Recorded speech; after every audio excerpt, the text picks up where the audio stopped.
Pwede na. At sa aking mga pinsan bro, pero Okay. hindi ko na Isa-isahin. bro. Okay. Balik sa iyo, brother. Okay. So, magsisimula na tayo sa pagsagot ng ating katanungan na ipinadala po sa atin. At kasama natin sa pagtalakay ng ating topic ay si Brother Hamad. Kasama din siya. Inshallah. Ngunit bago dyan, may nagpapabati pala. Well, hindi lang kayo ang may dalang greetings. Meron din sa akin. Okay. Simulan ko ito, pero siguro 1 minute. 1 minute, okay? Una-una po, binabati ko si Brother Engineer Tizan Giamaludin at si Engineer Nuruddin Bila sa Qatar.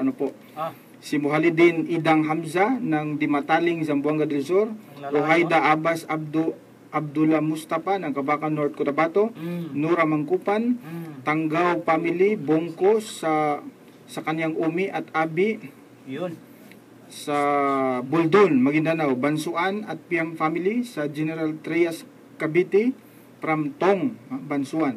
Tong.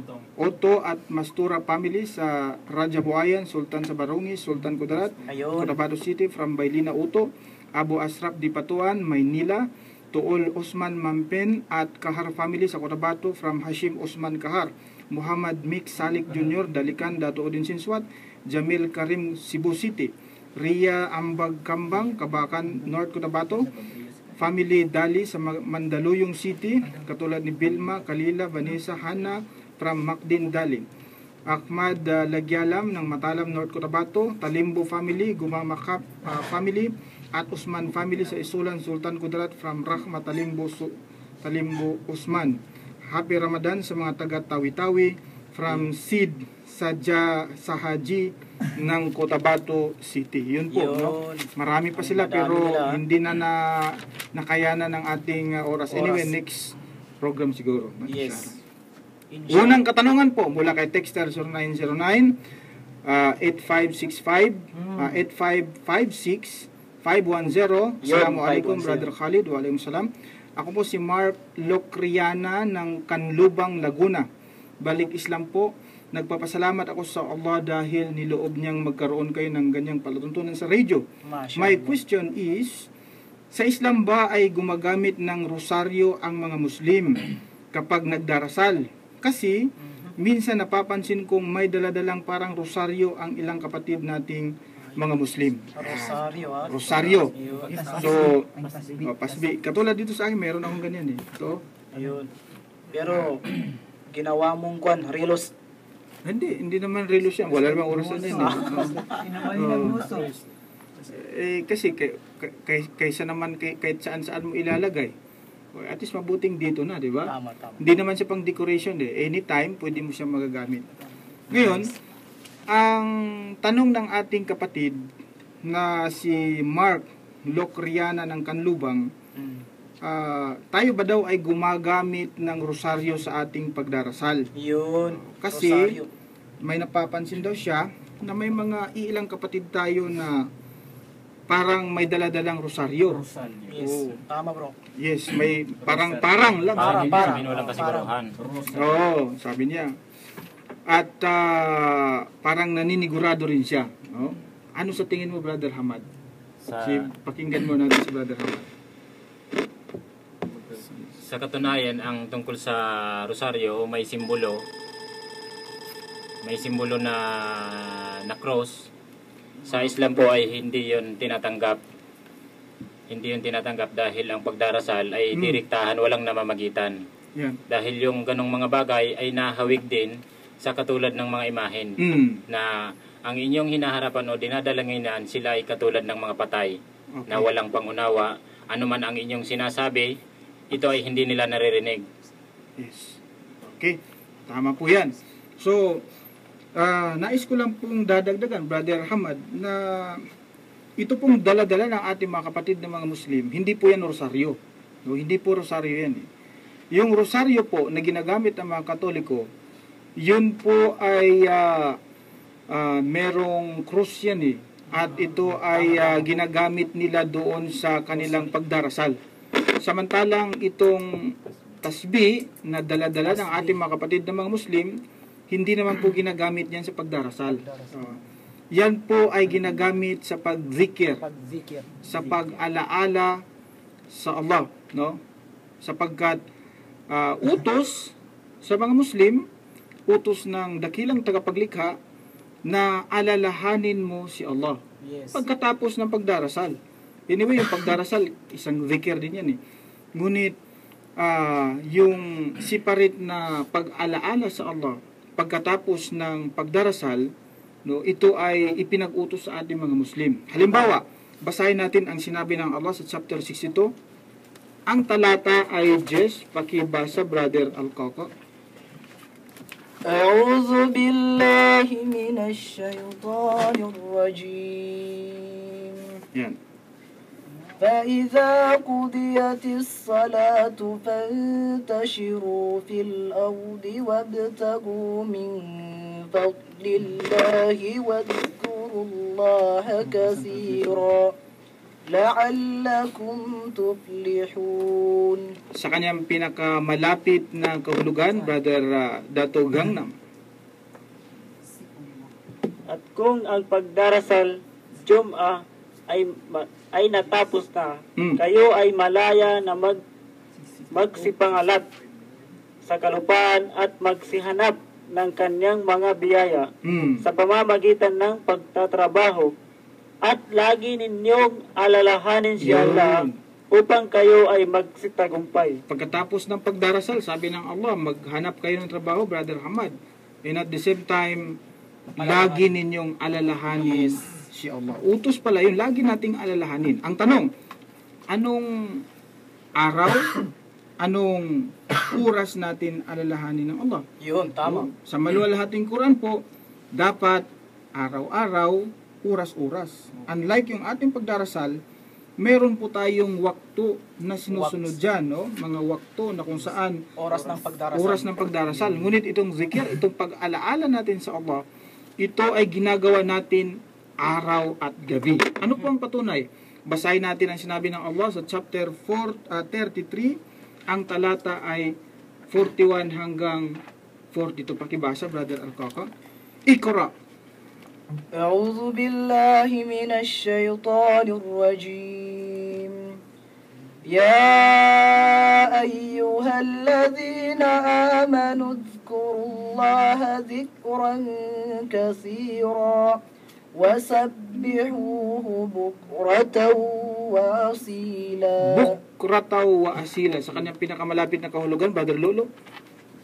Bukrataw wa asila. Ano ibig sabihin nun? Sige. O kayong nagsisampalataya, alalaanin niyo si Allah ng may higit na pag-alaala, at luwalhatiin siya sa umaga at hapon. Yun, ang bukrataw wa asila. pag-umaga, pagdarasal, at Umaga, ang paghapon, pagdarasal. hapon, no? Araw-araw, hapon-hapon, gabi-gabi, dapat pala, no? At ano ang mga posisyon mo kapag ikay magzizikir? Halimbawa, Grabe, magzizikir, tuloy-tuloy. Halimbawa, inaalala mo si Allah, araw, gabi, no? Ano Ano mga posisyon ang ano kailangan mga mong posisyon? gagawin kapag ikay magzizikir? Simple lang po. Pwedeng nakatayo, pwedeng nakaupo, no? Pwedeng nakatagilid. Ang daming posisyon na pwede mong gagawin, no? Basahin natin sinabi ng Allah sa chapter 4, verse 103, Iqra. أعوذ بالله من الشيطان الرجيم فإذا قضيتم الصلاة فاذكروا الله قياما وقعودا وعلى جنوبكم. Sa kanyang pinakamalapit na kahulugan, Iqra. At kung inyo nang natapos ang sama-samang pagdarasal, inyong alalahanin ng palagian si Allah. Kahimat kayo ay nakatayo, nakaupo, o nakahimlay sa inyong tagiliran. Grabe, no? So, talagang kahit nakatuwad ka, pwede mong gagawin yung pagzikir sa Allah. No? Kapag ka nagdarasal tayo, di ba? Yes, nakatayo, nakaupo. Yes. Ngayon, pagkatapos ng pagdarasal ng sama-sama, sabi ng Allah, kailangan pa rin nating alalahanin ang dakilang tagapaglikha. Kailangan pa rin. Yes. Kaya nga, lalo na ngayong buwan ng Ramadan, no, Brother Hamad, mas higit dapat ang ating pag-alaala sa Kanya. Kasi sinabi nga ng Allah, ang palagi ang nakakaalala sa Allah ay palagi ang naalala ng Allah. Yes. Remember me and I remember you. Sabi ng Allah. Oo. Kaya kailangan nating gagawin ito. Ang sino man nakakalimot sa Kanya, nakakalimutan niya rin. Oo nga naman. Tindi, no? Oo. Kaya, sino sa atin ang gustong makalimutan ng Allah? Wala sa atin siguro ang gustong makalimutan ng Allah. Kahit nga lang yung sa mga kasintahan natin, ayaw natin makalimutan tayo ng ating mga minamahal, di ba mga kapatid? Oo. Yun nga lang, mayroon kang nililigawan yung mga nililigawan mo, gusto mo, from time to time, sino naalala niya kaya ako? Mga ganyan na mga di ba? I-text ko kaya siya para maalala niya ako. Higit lalo sa dakilang tagapaglikha. Yes. Dapat lagi natin siyang alalahanin para tayo naman ay maalaala din ng Allah. At utos yung pagdidikir. Ngayon, sa ating mga pang-araw-araw na ginagawa, merong mga bagay na, o may mga pagkakataon na hindi natin nagagawa yung zikir, mga kapatid. Dahil una is busy tayo sa mga gawain natin. Maliban na lang kung may makita kang mga pasbi, kung makapulot ka ng pasbi, may daladala kang pasbi, kahit pa paano kung wala kang ginagawa, maisip mong mag-zikir, no? Yes. Pwede rin naman sa kamay. Pwede rin yun. Kaya hindi po rosaryo yun, yung kapatid na Mark Lucriana. Hindi po rosaryo yan. Yung rosaryo na ginagawa ng mga Katoliko, yan ay ginagawa nila sa oras ng pagdarasal. At ang zikir ng mga Muslim after ng pagdarasal. Obligatory ba bro sa kanila na tuwing oras ng pagdarasal sa kanila bro sa mga Kristiyano ay gumagamit sila ng rosaryo? Kasama yan, yung mga magdasal ka ng 10, may mga ganyan 10 ama namin, meron may ano sila, meron silang ginagamit na dasal na kung saan ay yes, so ganun po yan. Anyway, yun po ang aming kasagutan. Sunod pong nagtanong mula kay Texter 966-5305-79239 at truth is 237. Salam Brother Khalid. Ako natutuwa. Pinapanood. Masyaallah, may natutuwa, no? Alhamdulillah. Natutuwa si Brother. Natutuwa siya, pinapanood ko ang inyong programa sa Da'wa. Ako po ay taga Cotabato City, si Gined Ibrahim. Dito po ako nagtatrabaho sa Al Buraida, Saudi Arabia. Shukran, Brother Khalid. Wala siyang tanong. Nagpasalamat lang siya. Wala siyang tanong. Okay. Next question. Ito, magandang katanungan ito. Mula po kay Texter 0909. Sabi niya, 8556510. Brother Khalid, ang tanong ko po ay ganito. Seryoso Kung ang kapalaran ng mga tao dito sa mundo ay itinadhana na ng bathala, ang kapalaran ba din o ang kapalaran din kaya ng mga taong mapupunta sa impyerno ay itinadhana na rin ng bathala? Grabe. Salam sa inyo. Masyaallah, grabe katanungan ito. Mo sa amin bro. No, sa 100 question. Mahirap na tanong yan bro. Answering 100 questions. Yes brother. At ito, tingnan mo, talagang itinatanong na sa atin. Dati-dati pinapag-aralan nyo lang ito. Ngayon, itinanong na. Ang tanong na is, kung ang lahat ng pangyayari sa mundo ay itinadhana na ng bathala, abay, ibig sabihin ba yung mga napupunta sa impyerno, itinadhana na rin ito? Si Brother Hamad muna ang natin. Pakinggan natin, Brother Hamad. Ano ang maikling reaction mo dyan, brother? Sa tingin mo kaya itinadhana na rin ng Allah na ang isang tao ay mapunta sa impyerno? Yung tungkol sa ganong tungkol sa ganong katanungan, kaya nga sinabi ng Allah nang gagawin ang tao, nagsabi ang mga jin o yung mga anghel, bakit pa kayo gagawa ng tao? Tapos naman nung gagawa naman ng mundo, bakit pa kayo gagawa ng gano'n ng mundo? Yes. At nung sasabihin na yung mundo, kaya nga ginawa ang mundo upang maging tirahan ng tao na pangsamantala lamang. Na upang sukatin, upang malaman kung sino ang mapupunta sa paraiso at kung sino ang mapupunta sa sa impyerno. Pero sa lalim ng kaalaman ng Allah, alam niya na rin kung sino ang mapupunta doon sa dalawang bagay na yon, yung impyerno at paraiso. Allahu Akbar. Masya Allah.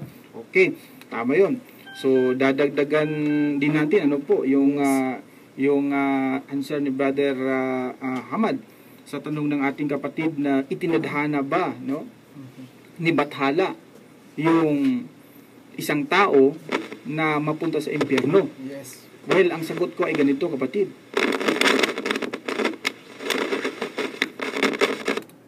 Hindi po si Bathala ang nagtadhana. Ang tanong niya kasi Bathala eh. Ang nagtadhana po ng lahat ng bagay sa mundo ay si Allah. Si Allah. At hindi si Bathala. Ano pong patunay niyan? Ito po ang sinasabi sa chapter 36. Ang talata ay 12. Iqra. أعوذ بالله من الشيطان الرجيم إنا نحن نحيي الموتى ونكتب ما قدموا وآثارهم وكل شيء أحصيناه في إمام مبين. Sa kanyang pinakamalapit na kahulugan, Iqra. Katotohanan kami ang nagbibigay buhay sa mga patay, at kami ang nagtatala kung ano ang kanilang ginawa, at kung ano ang kanilang iniwan na mga bakas, at ang lahat ng bagay ay aming isinulit sa maliwanag na aklat, Lahul al-Mahfuz. Ang Allah mismo nagsabi, at ang lahat ng bagay ay aming isinulit o isinulat, itinadhana, isinulat sa isang aklat. Lahat. Kapag sabing lahat, maging pagpunta ni Brother Hamad dito sa ating video program, abay nakasulat, nakatadhana pala ito. No? Ngayon, maaring sabihin ng nagtanong kung nakatadhana na pala sa akin na ako'y mapunta sa impyerno, bakit pa ako magdasal? Yes, Bakit pa ako magdasal? At kung nakatadhana nga sa akin na ako'y mapunta sa impyerno sapagkat ito'y itinakda ng Allah, bakit niya ako parusahan? Yes, tama. Sa isang bagay na hindi ako ang may pakana. After all, si Allah pala ang mastermind ng lahat kung bakit ako na impyerno. Sapagkat itinakda niya ito, bakit pa ako parusahan? Yes. Di ba may mga ganyan mga katanungan? Tama. Oo. Itinadhana ng Allah yun. Pati yung mga taong mapunta sa paraiso, itinadhana niya rin yun eh. Yung mapunta sa impyerno, itinadhana rin yun eh. Subalit, ang tadhana na itinakda ng Allah na mangyari, maari din po itong mabago. Yes. Maaring mabago yan. Tama. Maaring mabago. Anong patunay na ito'y maaring mabago? Basahin natin ang sinabi ng Allah, Brother Al-Kaka. Si Allah mismo nagsabi, maaring mabago yan mga kapatid. Kaya, yan ang dahilan kung bakit kailangan natin magdasal. Yes. Dahil kung nakatakda sa iyo na ikay mapunta sa impyerno, nako, paano mababago ito kung hindi ka magdasal? Yes. Iqra, chapter 13, ang talata ay 39. أعوذ بالله من الشيطان الرجيم يمحو الله ما يشاء ويثبت وعنده أم الكتاب. Okay. Si Allah ang pumapawi, nagpapawalang bisa sa anumang kapasyahan na kanyang maibigan at nagpapatibay sa anumang kanyang maibigan. At nasa kanya ang pinakadiwa ng kasulatan. Kapag napagpasyahan na ng Allah yan, itinakda niya, pwede niya pa rin baguhin yan kapag magustuhan niya baguhin ito. Yes. In fact, brother, sa hadis ng Propeta Muhammad sallallahu alaihi wasallam, yung tadhana ay pwedeng mabago ng isang dua. Dagdag natin yung sinabi ni Brother Hamad na talata sa Quran, chapter 7, ang talata ay 179, Iqra. أعوذ بالله من الشيطان الرجيم ولقد ذرأنا لجهنم كثيرا من الجن والإنس لهم قلوب لا يفقهون بها ولهم أعين لا يبصرون بها ولهم آذان لا يسمعون بها أولئك كالأنعام بل هم أضل أولئك هم الغافلون. Sa kanyang pinakamalapit na kahulugan, Iqra. At katiyakan aming linikha ang marami sa mga jinn at sa katauhan tungo sa impyerno. Sila ay may puso na hindi nakakaunawa. Sila ay may mga mata na hindi nakakakita. At sila ay may mga tainga na hindi nakakarinig ng katotohanan. Sila ay katulad ng bakahan, hayupan, hindi. Higit silang napapaligaw, sila ang walang iniintindi. Kita mo? Talaga palang, Brother Hamad, may mga tao talaga at jinn na nilikha ang Allah na mapupunta sa impyerno. Pagka ganun pa man, kapag gustuhin ng Allah na baguhin yung itinakda, kayang-kaya yun. No? Siya ay makapangyarihan. Oo nga, wa ala kulli shay'in qadir. Lahat, kaya niyang magagawa lahat, di ba? Yes. O, kaya niyang i-override yung kung anumang nakatakda. Depende po yun sa kagustuhan niya. Kaya huwag kang mag-aalala. Huwag kang mag-aalala kung nakatakda sa'yo. Ngunit ang tanong niya kasi bathala no? Binanggit yung salitang bathala. So hindi pala si Bathala. Yung salitang bathala po ay matagal ko nang hindi naririnig. No? Ito ay ginagamit ng mga Katagalugan. Noong unang panahon, ito yung mga ginagamit nila, Brother Hamad, di ba? Bathala. Pantawag sa kanilang Bathala ang tawag Yung sa mga kanilang... sinasamba. Oo. So, ito ay sa wikang Katagalugan eh. Sa cartoons, madalas ginagamit yan, bro. Sa Cartoons. cartoon? Kapag tatawag sila sa One Piece, bro. Sa cartoon? Sa Allahu One Piece. Akbar. Ganun ba? Hindi ako updated sa mga ganyan eh. Akin lang yung mga Naruto, yan. Pareho rin ang sarili. Ano ba? So, yung salitang bathala po, no, wala po yan sa ano. In fact, ang tunay na pangalan po ng dakilang tagapaglikha ay Allah, no? Allah. Okay? So, ayan.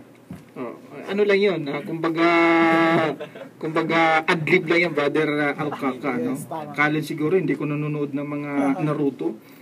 Meron pa nga yung mga panda ganyan, no? Pero anyway, dapat ang panoorin natin ay yung mga may kabuluhang bagay, may mga saysay, no? Huwag yung mga wala namang kakwenta-kwentang mga palabas na pinapanood natin. Nagsasayang na tayo ng oras. Mas mahalaga na yung kung wala kang ginagawa, mas maganda yung magzikir. Kasi utos ng Allah yan. Okay? So, mula po kay Texter 0906-406-7994, Jesus Christ our Lord. Jesus Christ. MashaAllah. Sinasabi niya dito, Jesus Christ our Lord. Wala naman siya katanungan, brother. Pinaparinig niya lang sa akin through text na ang Lord daw niya ay si Jesus Christ. At sabi nga niya, Jesus Christ. Jesus Christ. Alam niyo, Brother Hamad, minsan nagtataka rin ako kasi, di ba, lagi natin narinig yung Jesus Christ, di po ba? Yes. Alam niyo bang mayroon ng bagong apelyido si Jesus ngayon? Oo. Meron. Sa mga minsan sa mga advertisement, hindi mo na marinig yung salitang Christ, Jesus Christ. Halimbawa doon minsan may nakita ako na isang tricycle, ang apelyidong ipinalit niya sa Christ, imbis na Jesus Christ, ginawa niyang Jesus Sabes. Yes, Sabes. Oh. Meron ding Jesus Cares. Meron din ganyan eh. Grabe. Yes. Meron ding Jesus Lobes. May mga kamag-anak na. Okay. May mga kamag-anak Bakit na iba ang apelyido nito? Jesus Sabes. Jesus Cares. Kapangalan ni Jesus Dureza. Ha? Kapangalan ni Jesus Christ. Okay. Pero, dito tayo sa sabi niyang Lord. Yun. Si Jesu Kristo ba ay Lord? O si Jesu Kristo ay mayroon siyang Lord? Yun ang maganda. Sabi sa ating Quran, sa chapter 19, ang talata po ay 36, Iqra. أعوذ بالله من الشيطان الرجيم وإن الله ربي وربكم فاعبدوه هذا صراط مستقيم. Ayan, ang sinabi ng dakilang tagapaglikha sa kanyang pinakamalapit na kahulugan, Iqra. Yes, brother. Si Jesus. Si Jesus ang nagsabi, ha? Si Jesus ay nagsabi. Anong sabi niya? At katotohanan si Allah ang aking Panginoon at ang inyong Panginoon. Yun. Ayan. Ang pinakamalapit sa English niya is, and indeed, Allah is my Lord and your Lord. Your Lord. So worship Him. This is the straight path. Sabi niya. And indeed, Allah is my Lord, Rabbi, Warabbukum. and your Lord, Yun. Warabbukum. Hindi pala our Lord. Yes. Sabi kasi, Jesus, our Lord. Ang sinabi ni Jesus Christ po, si Allah ang kanyang Panginoon, Lord niya, at Panginoon din natin. Yes. Sa makatuwid, no? My Si Lord Kristo, my Lord. Yes. Dapat, ang Lord ni Kristo, yun ang ating Lord. Yes, At hindi tama. si Jesus Christ. Ngayon, Gamitan pa niya ng ina. Oh. Diniin niya. Katotohanan. bilang pagbibigay diin, Yun. na mabigat ang utos na ito, mabigat ang pagkakasabi niya, Yes. sinasabi niya yung wa inna rabbi wa rabbukum, sabi niya. At katotohanang si Allah, Si Allah. Rabbi, ang aking Panginoon, Ang aking wa Panginoon. rabbukum, at inyong Panginoon. Grabe, no? O, kita mo? Tapos sabihin mo sa akin si Jesus Christ ang iyong Panginoon, our Lord. Sa iyo lang yun, hindi ko kasama doon. Oo. Dahil bakit? Ito, hamon ko sa iyo nagtanong, Brad, hindi naman tanong ito sa nagpadala ng mensahe. Hanapan mo ako ng talata sa Biblia na sinabi mismo ni Kristo na ako ang Panginoon. Panginoon na? Na ako ang Panginoon, sinabi ni Kristo. Hanapan mo ako ng talata, isang talata lang po, na sinabi ni Kristo na ako ang Panginoon. Dahil kung hindi, kapatid, baka matulad ka doon sa mga taong pinapalayas ni Kristo. Dahil tinawag siyang Panginoon. Panginoon. Yes. Demonyo lang yung sound. Ang tumatawag karamihan kasi kay Kristo na Panginoon, Brother Hamad, yung mga pastor. Yung mga pastor, tinan mo. Iba pala yung demonyo. Yung mga faith healer. Yes. Yan, yun yung mga malakas tumawag kay Kristo na Panginoon. Tingnan mo sa chapter 7, magbiblia tayo. Yes, yes. Kasi We are panay Quran talking tayo the Bible. Okay. Yes. 7 ng Mateo, ang talata ay 22 hanggang 23. Ito yung tumatawag kay Kristo na Panginoon Tingnan mo Yes. Marami ang magsasabi sa akin sa araw na yaon, Panginoon! Panginoon! Kita nyo? Binabanggit niya, Brother Hamad, Lord, yung Lord. salitang Panginoon. Yes. Lord. Yes. Panginoon! Panginoon! Tawag nila kay Kristo. Ano ang sabi? Sabi nila, hindi baga nagsisipang hula kami sa iyong pangalan? At sa pangalan mo'y nangagpalayas kami ng mga demonyo? At sa pangalan mo'y nagsigawa kami ng maraming gawang makapangyarihan? Sabi ng mga pastor na ito, mga faith healer, kasama yung mga tumatawag sa kanyang Panginoon. Oo. Sila raw ay nagpapalayas sa pangalan ni Panginoong Hesukristo. Pinapalayas yung demonyo, di ba? In the name of Lord Jesus Christ. Kung sino kang demonyo kang sumanib dito sa layas. Ganun yan di ba, Brother Hamad? Yes. So, kung sino kang demonyo ka, sa ngalan ni Panginoong Hesus. Grabe yan, mga akala mo, tunay na tunay, no? Ngayon, ano ba ang reaksyon ni Kristo sa mga taong ito? Wala namang masama kasi na palayasin mo yung demonyo. Wala masama doon, kapatid. Brother Hamad, magpalayas ka ng demonyo sa isang taong sinaniban, no? Wala masama doon. Nakakatulong ka doon sa taong sinaniban ng demonyo. Yes. Nanggagamot ka, Wala masama doon dahil ginaganap mo yung may sakit.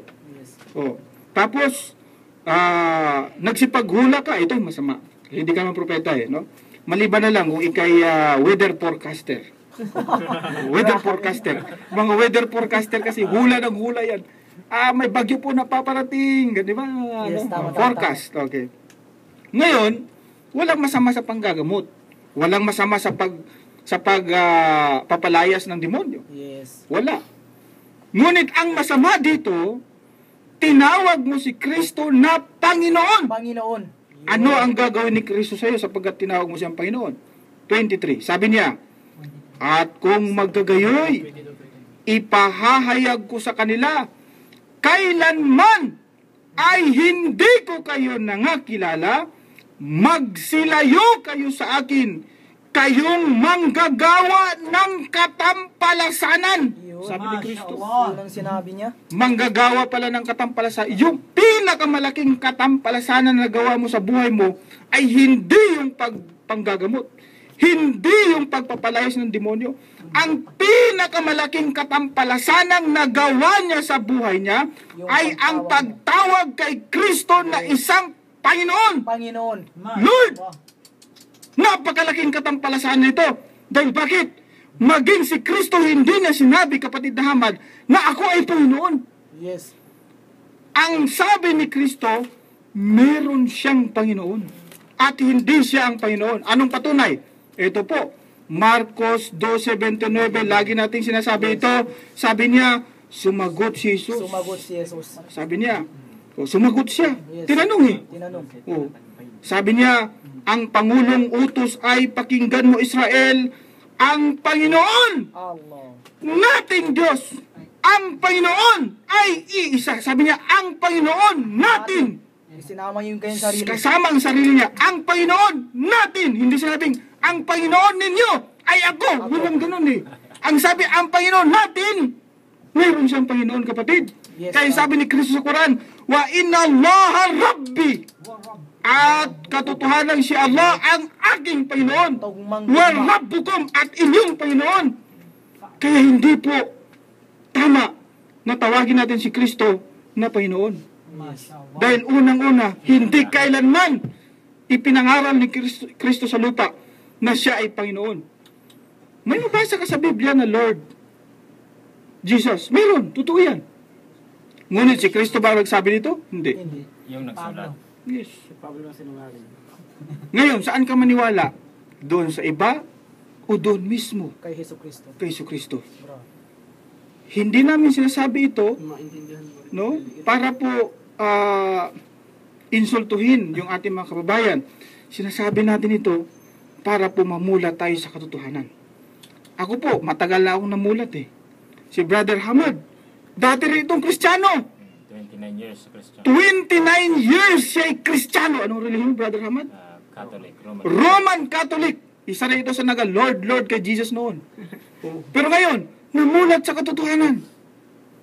Nalaman sa pamamagitan ng pagsasaliksik sa Biblia na hindi pala nagsabi si Kristo na siya'y Panginoon. In fact, sa araw ng paghuhukom, mga kapatid, matanong pa si Kristo dito, Brother Alcacay, Brother Hamad. Tama. Matanong pa si Kristo dito, bakit? Sinabi mo ba sa tao na sambahin ka bilang Diyos? Allahu Akbar. Basahin natin ang sinabi ng Allah. Ito, hindi pa ito nangyayari. Mangyayari pa lang. Sa araw ng paghuhukom. Chapter 5, verse 116 hanggang 116. Iqra. أعوذ بالله من الشيطان الرجيم وإذ قال الله يا عيسى ابن مريم أأنت قلت للناس اتخذوني وأمي أأنت قلت للناس اتخذوني وأمي إلهين من دون الله قال سبحانك ما يكون لي أن أقول ما ليس لي بحق إن كنت قلته فقد علمته تعلم ما في نفسي ولا أعلم ما في نفسك إنك أنت علام الغيوب. Sa kanyang pinakamalapit na kahulugan, Iqra. At alalahanin kung si Allah ay magwiwika sa araw ng muling pagkabuhay.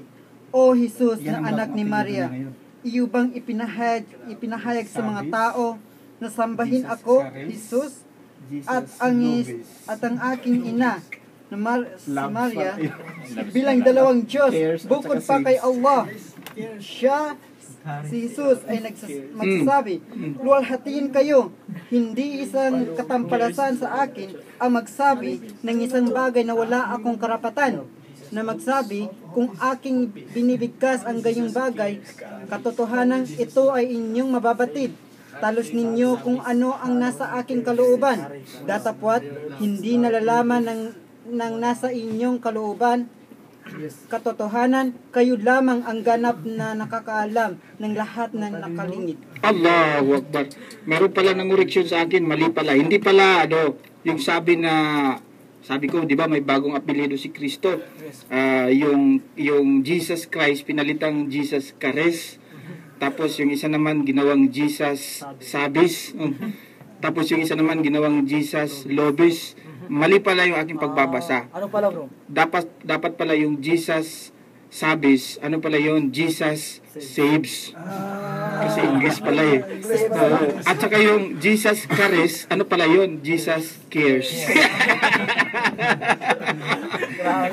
At yung Jesus Lobis, Jesus Loves pala yun. Layo. Yun pala yun, no? Sige. Napakaliwanag sa araw ng paghuhukom, Brother Hamad. Ano ang sabi ng dakilang tagapaglikha? Tatanungin niya si Kristo. Ikaw, Jesus na anak ni Maria, sabi niya. Iyo bang ipinahayag sa tao na sambahin ako? Ang tutukoy ay si Jesus at ang aking ina bilang dalawang Diyos bukod pa kay Allah. Matindi, no? O anong sagot ni Kristo? Natatakot siya. Subhanak ka, sabi niya. Luwalhatiin kayo, sabi niya. Hindi isang katampatan sa akin ang magsabi ng isang bagay na wala akong karapatan. Sabi ni Kristo. Kung aking binigkas ang gayong bagay, katotohanan ito ay inyong nababatid. Talos ninyo kung ano ang nasa aking kalooban, datapwat hindi ninyo nalaman hindi ko nalaman ang nasa iyong kalooban. Katotohanan kayo lamang ang ganap na nakakaalam ng lahat ng nakalingid. Allahu Akbar. Congratulations pala doon sa pamilya Dado sa Cagayan de Oro City na lahat sila yumakap sa Islam, no, brother? Ano sila? 11. No? Yes, so binabati ko si Brother Muammar Nuhin at yung kanyang asawa na siyang nag-facilitate ng da'wa doon. At yun nga, nagsipasok lahat ang kanyang... Nakikinig din ba sila, bro? Yes, sila'y sumusubaybay sa ating palantunan. Alhamdulillah.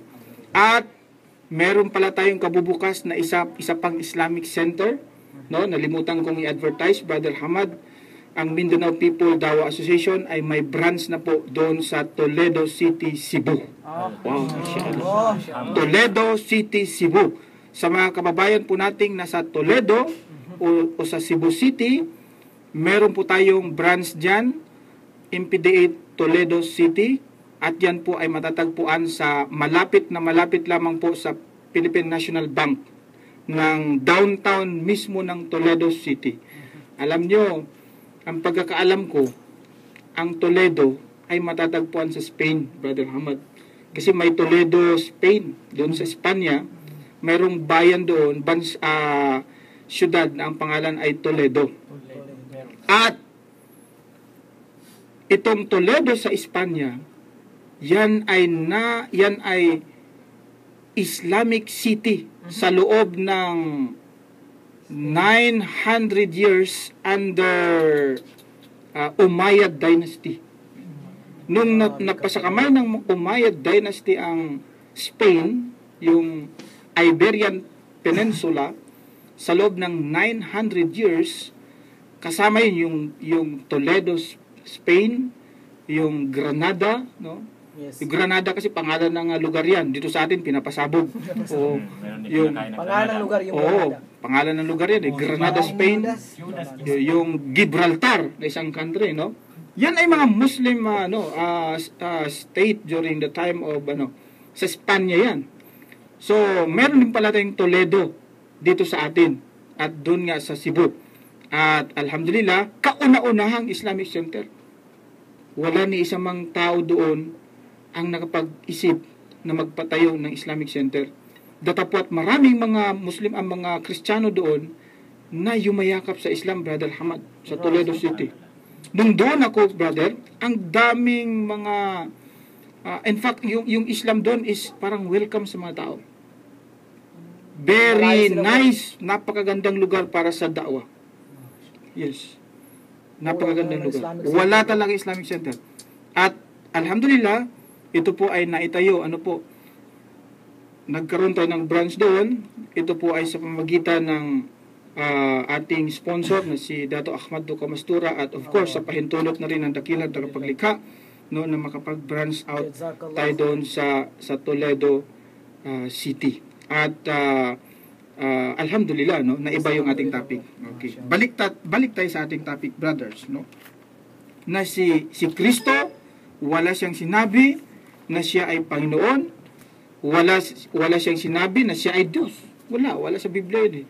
Ang laging mababasa natin sa Biblia na si Kristo doon sa 4 Gospels, si Kristo ay merong Panginoon. Hindi siya yung Panginoon. Si Kristo ay merong Diyos. Yes. Yan, nasa Biblia yun eh.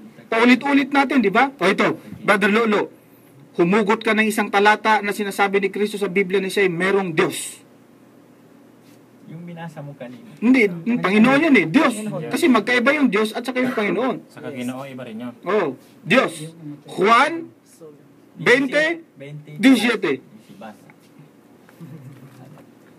Juan 20:17. Ito, bunot ka agad. Oh. Ano ang pagkakasabi dito sa 20:17? Meron siyang Panginoon. Ayan, Ikra. Sige nga. Ayusin mo, Brother Lolo, ha? Baka maiba. Sinabi sa kanya ni Jesus, huwag mo akong ipuin sapagkat hindi pa ako nakaakyat. Teka muna. Hindi yan ipuin. Hipuin. Iba kasi yung ipuin. Kapag ka ipuin mo, hipuin. Okay. Sapagkat hindi pa ako nakakaakyat sa Ama. Ngunit, pumaroon ka sa aking mga doon sa likod. Kapatid. At sabihin mo sa kanila, aakyat ako sa aking Ama at inyong Ama at aking Diyos at inyong Diyos. Alhamdulillah. So, may feelings kapag magbabasa.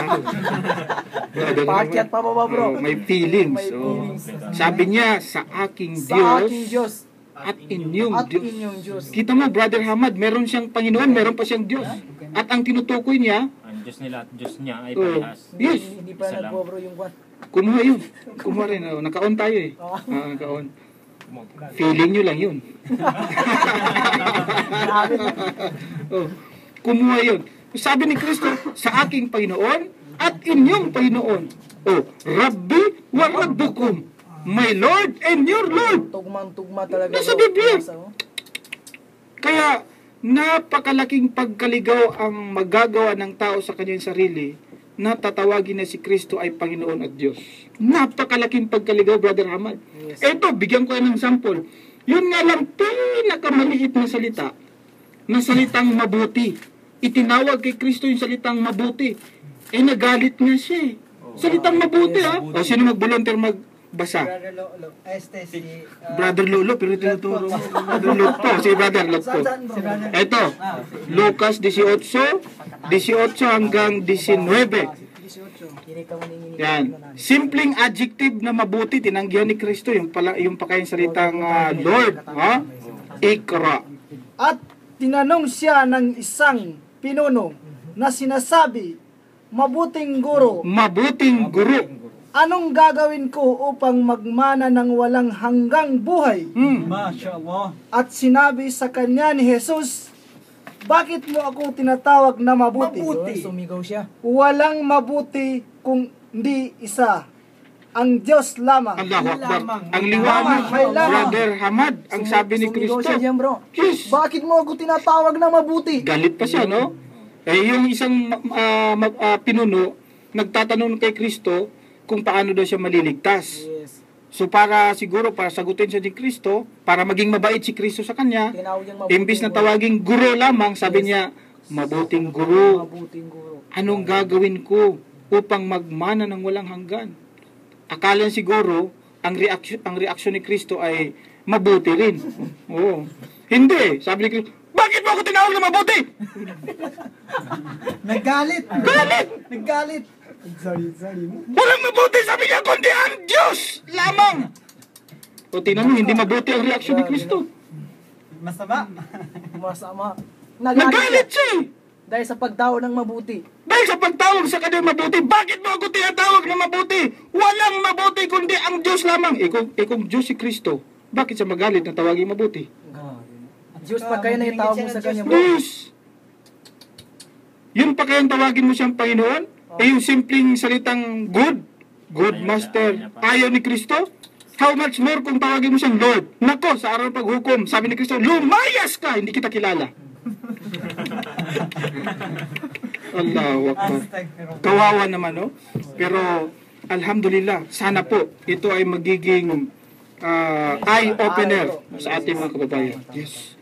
Mula po kay Brother Bimbo Sanggiban, nag-post po sa aking Facebook, brother, na meron daw 10 misteryo ang Biblia na walang kasagutan. Masyada. Last week ko pa gustong sagutin to, Brother Hamad, 10 misteryo daw, meron daw 10 misteryo ang Biblia. At wala raw itong kasagutan. Ano kaya yun? Okay, nagulat ako, brother, Kasi ang alam ko, hindi lang 10. Napakarami. Yes, ang dami. Mas madami pa. Mas marami pa. O ito nga lang, bibigyan natin ng example. Kasi 10 lang yung gipost. O, 10 lang. Ngayon, sabi ko kay Brother Bimbo, ang pagkakaalam ko, brother, ay hindi lang 10, kundi daan-daan. Eto, sa 10 natin, ito'y isang misteryo. Misteryo yan. Kapag ka misteryo, ang pagkakaintindi ko sa isang misteryo is mystery. English lang. Ito. Misteryo ito, Brother Alcaca. Ito, basahin natin. Napakalaking misteryo ito. Basahin natin. Isaias 2, ang talata ay 22. Napakalaking misteryo yan. Ikro. Layuan ninyo ang tao na ang hinga ay nasa kanyang mga butas ng ilong. Yan, para sa akin, napakalaking misteryo, brother. Brother Hamad. Saan ka pa magpunta? Ang sabi ng Biblia, layuan ninyo ang tao na ang hinga ay nasa kanyang mga butas ng ilong. Uy, Di pwede huminga sa butas ng ilong. uy, lahat ng mga taong humihinga sa butas ng ilong, dapat lalayuan natin. Saan huminga? Sa puwit? Hindi.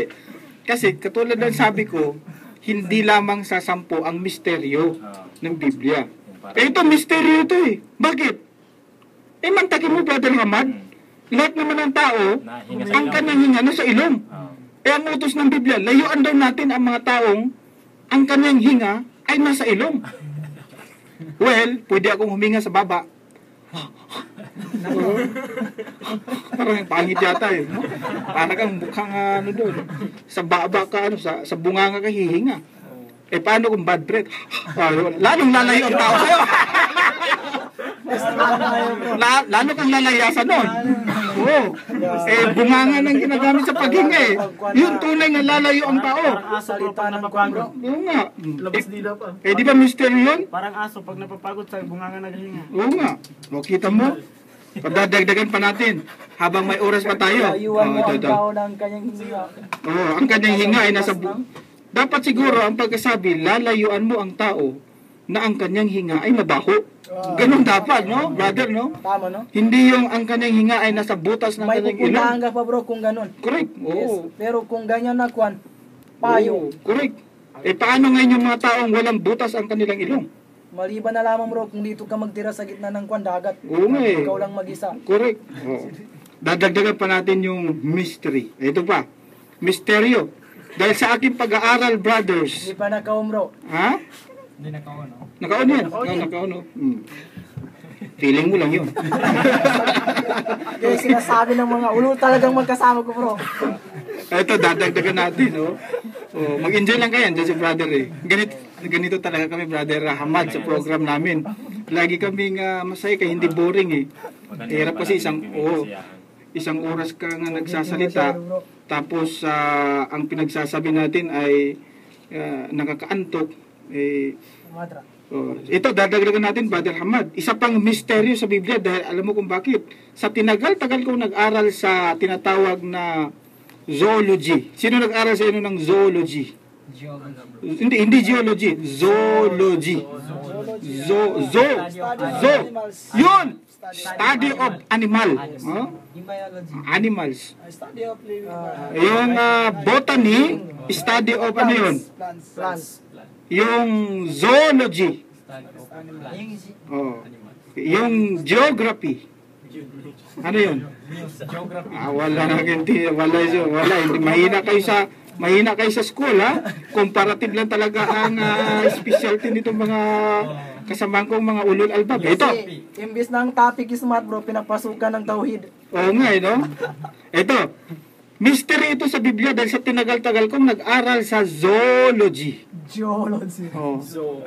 Hindi theology, ha? Iba yun eh. Theology. Hindi ba yun? Papugihan na yun eh. Allahu Akbar. Ito.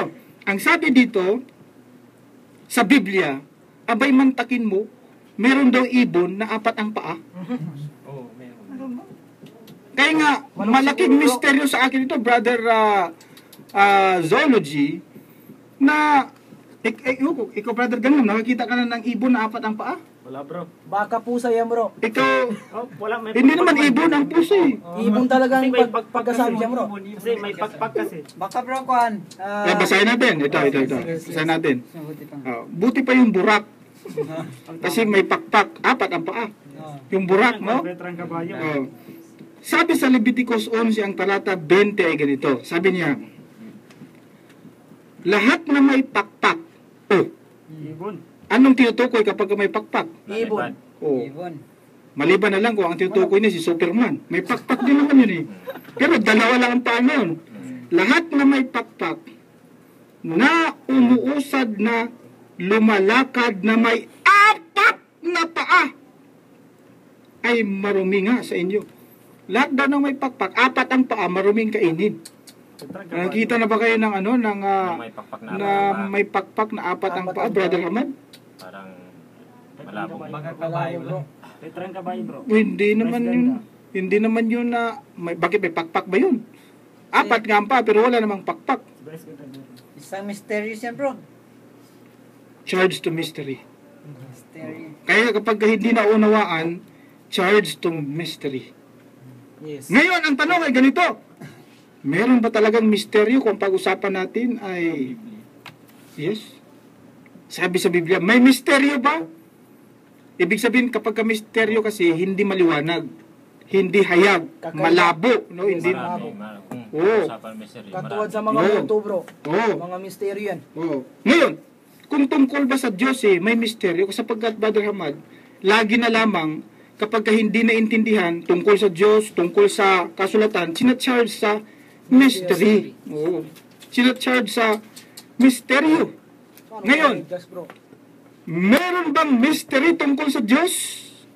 Ayon sa Biblia na naman, Biblia ulit tayo. Ito, basahin natin kung meron bang mystery. Sa aklat ng Roma, na hindi sinulat ni Pablo, kundi ibang nagsulat, sa 1 ang talata ay 19. Hindi sinabi kung sino nagsulat. Ang nagsulat dyan si Tercio Padilla. Hindi si Pablo, sabi si Pablo daw eh. Sige, 19 kapatid. Sapagkat ang nakikilala tungkol sa Diyos ay hayag sa kanila. Sapagkat ito'y ipinahayag ng Diyos sa kanila. Walang misteryo. Hayag daw eh. Hayag. Ang liwanag eh. Sabi dito, sapagkat ang nakikilala tungkol sa Diyos ay hayag. Kapag kasi sabi mong hayag, clear. Clear. Meron bang clear na mystery? Wala. Kapag ka mystery, hindi clear yun. Yes. Sabi dito, hayag sa kanila. Sapagkat ito'y ipinahayag ng Diyos sa kanila. O kita mo, wala palang mystery kapag ang pinag-usapan natin ay tungkol sa Diyos, mga kapatid. Kaya wag mong i-charge to mystery yun. Maliban na lang kung ang sinasabi ng Biblia ay talaga namang walang kapararakan or katulad nung sinasabi natin, dagdagan pa natin. Ito. Ang dami pa. Okay, dami. Ito. Dagdagan natin, ha. Hindi nyo ba alam? O alam nyo ba, mga kapatid? No? Alam nyo ba? Ito, hamon. Sa lahat ng mga ngaral sa Kristiyano, sa Kristyanismo. Hamon sa inyong lahat ito. Mula kay Eli Soriano, kay Apollo Borloloy, si Willie Almeida, si Mike Bilardi, si Mike Soriano, si Manalo, sino pa? Yung sa NDO na parang si Mercado, o yung pari dyan, sino pa? Si Pope Benedict, sino pa? Si ha? Pati yung dati. Dati, hindi pa naman patayin eh. Si Francis, no? Si Vince Brick, sino pa? Yung nandun sa Maynila, no? Na mga ngaral, hindi lang sa Pilipinas. Wendell Talibong, bro. Oo, so Wendell Talibong, si Ustaz Ahmad Barcelon. Alam ni siguro ito eh. Ito, tingnan nyo, hamon sa inyong lahat na nangangaral sa Biblia at nag-aaral sa Biblia. Ito ang tanong. Sabi ni Eli Soriano, lagi na sinasabi sa Biblia, sa kanyang pangaral, sabi niya, magtanong kayo. So, at Biblia ang sasagot, sabi niya. Sapagkat sa Biblia daw, walang labis, walang kulang, lahat ng tanong may sagot ayon sa Biblia. Ito, tanong. Ano ang ginawa ni Kristo sa buhay niya nung siya'y nag-edad ng 13 hanggang 29? Dapat may sagot sa Biblia. Anong ginagawa ni Kristo doon? Sa edad na 13 hanggang 29. Dahil ang Biblia may record sa pagpanganak ni Kristo at siya'y nagkaedad na 12. Pagkatapos noon, wala nang record ang Biblia. Biglang sumulpot si Kristo sa edad na 30 hanggang 33 at 33. Nagsimula naman ang record sa Biblia. 13:29, sabi ni Lolo, may lusot daw doon. Ano daw? Sige daw, pakinggan natin. Akala ko meron. Narinig ko ba yun, bro? May lusot yan din. Akala ko meron. Ano ang ginawa ni Kristo doon?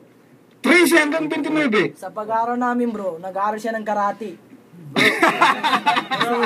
Kung pumaster? Yes. Bro, ang sagot ni Lesoriano dyan, Marcos 6:3. Marcos, basahin natin. Marcos 6. Ito ang sagot ni sinong sumagot daw? Si Sorano? Magaling kasi.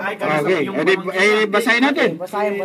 Marcos 6 verse 3. Okay. Na ito ang ginawa ni Kristo mula sa 13 hanggang 29. 6 verse 3. Okay. Sa dating dayan, bro. Kora. Sabi dito ay ganito. Sabi niya, 6:3. Hindi ba ito ang anluwagi? Yes.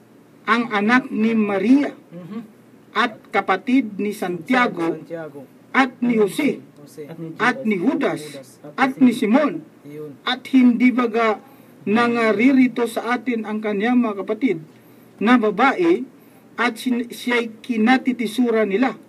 Saan yung 13 dito at 29? Wala. Ang luwagi. Baka yan yung kanyang reason. Teo, umpisa natin sa uno para klaro.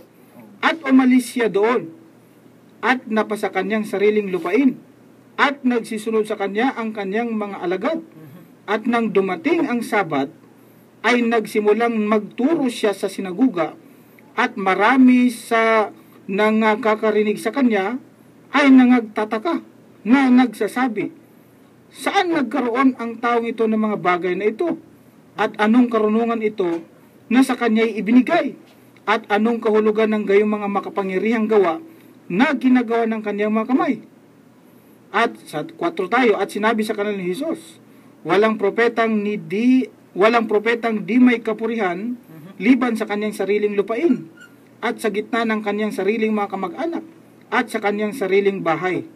Wala talagang edad na sinasabi. Oh, 13. Baka interpret na yun, bro. Kung alam mo, bawal yan sa Biblia. Walang edad na sinasabi. Walang 29. Ang sinasabi lang, di ba ito ay anak ng anluwagi, anak ng karpintero? Yes. Tinuturo siya yung anak ng karpintero. Walang sinasabi. Jesus hindi binanggit dyan, bro. Pero ipagpalagyan natin na si Jesus na, bro. Pero wala siyang, hindi nabanggit ang edad. Wala. Pero patunayan natin sa ibang program natin, inshallah, wala tayong oras. Ito yung panahon na siya nagsimulang mangaral. At si Kristo yung nagsimulang mangaral sa edad na 30. Kaya ito yung tinutukoy. Di ba ito yung anak ng anluwagi? Yes. At the age of 30. Kasi si Jesus Christ nagsimula sa pangaral 30, 31, hanggang sa that's 3 years ministry. Ang tanong naman doon, mula 13, anong ginagawa niya sa buhay niya? Siya ba'y nag-aral? Siya ba'y nagtrabaho? Siya ba'y nag-asawa? Anong ginawa niya doon sa 13 to 29? 19. Ha? 29. Kasi 30, biglang sumulpot siya eh. May record sa Biblia noon eh. Yung 12 years old siya, Brother Hamad, may record sa Biblia noon. At the age of 12, nakipagdebate siya sa mga scholar ng Taurat. Yun. Hinanap siya ng kanyang magulang. Natagpuan siya doon sa sinaguga na nakipagdebate sa mga scholar ng Taurat at the age of 12. Noon namang ipinanganak siya, may record din yun. Yung nangaral siya for 3 years, may record din yun. Pero yung 13 hanggang 29, silent ang Biblia doon. Buti pa si Brother Alcaca, sabi niya, sa kanyang pag-aaral nag-aral daw si Kumpu, natutunan niya na si Jesus Christ daw ay nag-aral ng Kumpu Panda. Yes. Parang sinasabi mo na Master Kumpu siya. Master Kumpu. Aba, para si Zipo. Tapos na lumaganap yung karate dito, bro. Kita mo, baka pumunta ng China. Sabi ni Ustad Ahmad, pumunta rin ng China yun nag-aral ng Kumpu. Tapos pumunta pa ng Japan. Alawak pa. May nagsabi pa pumunta ng India. Grabe. Malupit, baka nag-drop by pa sa Cotabato City bago bumalik ng Jerusalem. Pumunta ng si Apollo Burlolo yun eh. Iba yun. Yung yun eh. So, hindi lang po 10 ang mister ng Biblia, Brother Bimbo. Ang dami po eh. Eto, dadagdagan pa natin bago tayo tuluyang mamaalam. Dahil wala na talagang oras. Ngunit bago tayo tuluyang mamaalam, eto, misteryo na naman. Ito, dadagdagan natin, ha? Pang-apat na yan. Opo. Ang dami talaga eh. Ito, dadagdagan natin. Sabi po dito sa Biblia, eto po, yung patay, pwede pang sumulat. Patay na, nakakasulat pa. Mantakin mo, brother. Patay na siya, nakakasulat pa. Sinong nakakagawa nito? Na yung patay na, nakakasulat pa. Paano ipaliwanag ni Eli Soriano yan? Na yung patay nakakasulat. Paano ipaliwanag yan? Patay na nakakasulat pa. Ito, basahin ko. Ako na magbabasa. Yes. Deuteronomio 34 ang talata ay 5. Ang sumulat kasi ng Deuteronomio ayon sa Biblia ay si Moses. Si Moses ang sumulat ng aklat ng Deuteronomio. Ito ang sabi ni Moses. Patay na siya eh. Sabi niya, sa gayoy si Moses na lingkod ng Panginoon ay namatay. Roon sa lupain ng Moab, ayon sa salita ng Panginoon. 6. At kanyang inilibing siya sa libi sa lupain ng Moab na nasa tapat ng Beth-peor. Ngunit sinumang tao ay hindi nakakaalam sa libingan niya hanggang sa araw na ito. Kita mo, patay na, nakakasulat pa siya. Dapat ang pagkakasama, Brother Hamad, at sa gayon, ako, na lingkod ng Panginoon ay namatay. Pero hindi pa rin. Patay na nga eh. Patay na. Hindi na pwedeng sasulat, di ba? Buti kung mamamatay pa lang. No. Yes. Yung kasi bro, tapos na siya. Namatay. Yes. Past tense. Inilibing na nga eh. Namatay. Tapos, Nakalibing na nga eh. Tapos, inilibing pa. Si Moses pa lang sumulat ng Deuteronomio. Tapos, paano siya nakakasulat kung siya patay na? Misteryo nga bro. Misteryo nga ito, mga kapatid. Ibig sabihin na ikwenta niyo yung kasaysayan niya habang siya nabubuhay pa. Pero kung ikukwento niya ito, dapat future ang gagamitin niya. Yes, tama. Mamamatay ako, na ako'y lingkod ng Panginoon, mamamatay ako at ililibing ako doon sa... Pero sabi kasi brother, past tense, Yes. at saka si Moses na lingkod ng Panginoon ay namatay. Paano ka makakasulat kung ikay namatay na? Tapos wala daw nakakaalam sa kaniyang libingan. Naku, patutunayan natin may nakakaalam doon. Ang Propeta Muhammad sallallahu alaihi wasallam. Pero hindi kasi yun ang natin, at wala na tayong oras na natitira, no? Magpaalam na tayo, mashallah. Mauna ka, Brother Hamad, mashallah. Sa mga kapatid na Okay. On yan. Ito na lang siguro para sigurado. sa mga kapatid na Muslim, maraming salamat sa lahat ng mga inaabot ng radio program na ito.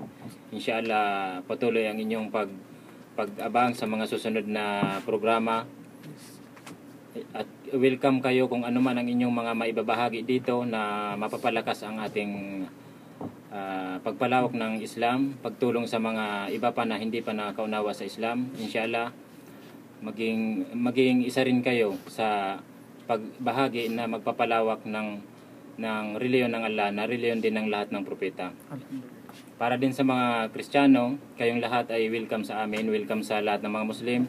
Ano man ang inyong mga katanungan patungkol sa Islam, ang lahat ng mga kapatid naming mga Muslim ay welcome sa inyong mga simple o medyo marami-raming mga katanungan tungkol sa dalawang bagay na ito, ang patungkol sa Islam at patungkol sa Muslim. Yes, okay. Brother Al-Kaka, dito ka na brother, para makita talaga yung... A'udzubillahi minasyaitanirrajim. Bismillahirrahmanirrahim. Assalamualaikum warahmatullahi wabarakatuh. May nagpapahabol dito bro, gusto niya daw na batiin sige, habulin mo. Sige. Si Mujahid. Salam lang daw sabi niya. Masyaallah. Brother Patman. Bago po ako magpaalam, binabati ko lang po yung mga tagapakinig namin dyan. Si Brother Lubab, at saka yung sister natin si Zian Lin, nakikinig, at saka yung mga magulang ko, si Baitilak Mastura, at saka si Hajinor Ladzak. Okay. Maraming salamat po sa pagkikinig. Assalamualaikum. Sige. Brother Gangnam? Maraming salamat sa inyong pagkikinig at magpaalam na kami. Bilis naman. Dulo. Ako po ay kasalukuyang pumapaalam at taos pusong. Bakit pumapaalam? Pumapanaw sabihin mo. Pumapaalam po sa inyo, sa tao sa sanlibutan at sa mga jin po. Maraming salamat po sa inyong pakikinig. Wabillahi taufiq wal hidayah. Wassalamualaikum warahmatullahi ta'ala wabarakatuh. Okay. Next. Maraming salamat po sa lahat ng mga sumusubaybay sa programa nating ito. At naway patnubayan tayo ni Allah tungo sa tamang landas. Maraming salamat po. Next. Hanggang sa sunod, maraming salamat po sa lahat po na nakikinig pati yung mga hindi nakinig, pasalamatan mo rin. Salamat na rin sa hindi nakasubaybay, hindi narinig ang aming mga tinig dito. Pero sa sunod na Sabado, inaanyahan po namin kayo na pakinggan po. Maraming salamat po hanggang sa sunod. Alhamdulillah. Wala na? Okay. At ako po ay humihingi ng kapatawaran sakaling meron po ako nabitawan ng mga bagay na hindi niyo po nagustuhan. Ako po ay humihingi ng kumanhin at patawad sa aking mga kababayan mga Kristiyano. Ang hangad po namin ay ang may paabot sa inyo ang tamang aral, tamang relihiyon. At dyan namin kayo iniimbitahan sa pagsamba sa nag-iisa at tunay na Diyos, insyaAllah, sapagkat yan po ang ating kaligtasan. Maraming salamat po hanggang sa muli. Ito po ang inyong lingkod, isang po ng aking mga kasamahan, ang mga ulul albab. Maraming salamat. Assalamualaikum warahmatullahi wabarakatuh. Ang inyong pong napakinggan ay isang mayang na programa. Ano man po ang kanilang natalakay ay walang